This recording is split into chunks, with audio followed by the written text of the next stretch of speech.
Side Order is coming out in less than a month, so while I think making a theory video now seems silly and kind of pointless, I actually have a lot of thoughts gathered up on all the trailers released so far, and I actually have time off of school now, so I can work on videos. So, what's exactly going on with Side Order? I'm not confident enough to talk about the metaverse theories and if this is actually going to be a canon event or just a dream or something of the sort. I'm leaning more into the themes of Side Order for my theories, because as an English and Splatoon nerd since birth, the possibilities the trailers are presenting look pretty amazing. First up, Pearl and Marina's relationship. Wait, isn't this gonna be the wedding DLC? Don't worry guys, I thought this was gonna be the wedding DLC, not the breakup DLC. Joking aside, yes, I believe conflict in Off the Hook's relationship are going to arise. Not them fighting, of course. The most fighting I feel there will be between the two is if Marina is the villain, which I doubt she is.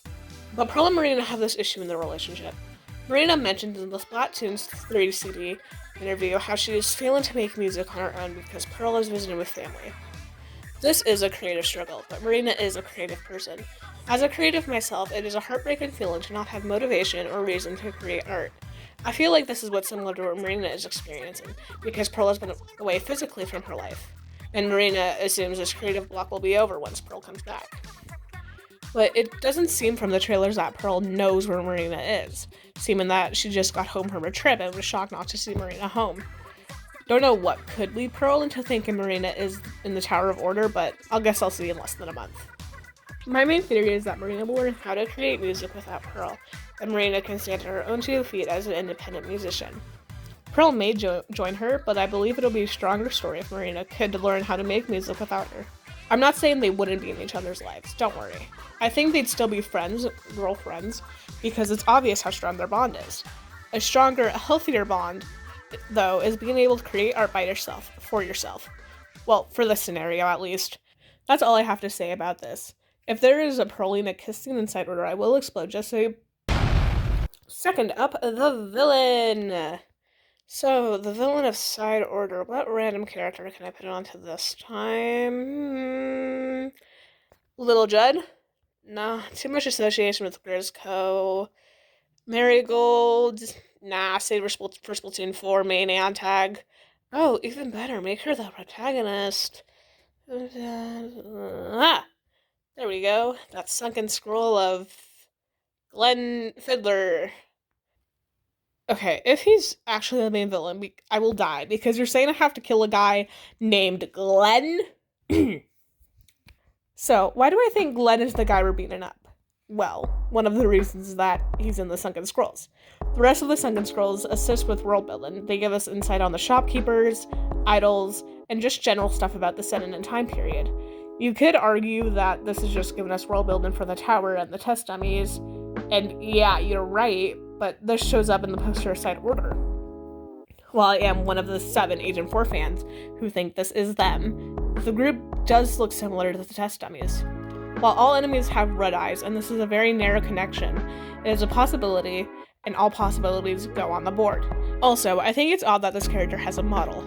They could have just made a sketch of him, but they made him a model.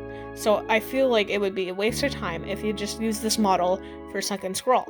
I can't guess what he could want or why he's doing this, because there's so little known about him. But the DLC does come out in less than a month, so I won't have to guess for much longer. Twitter user @DimSharp is who opened my eyes up to the main theme of Death and Color, so thanks to them. Go give them a follow. I'll kind of be summing up what their thread says, and adding a bit of my own view into account as well. So, the theme of death is very much present within the trailers. The white coral is bleached coral, which is close to the end of coral's lifespan, as well as the enemies we're fighting are plastic piss bones.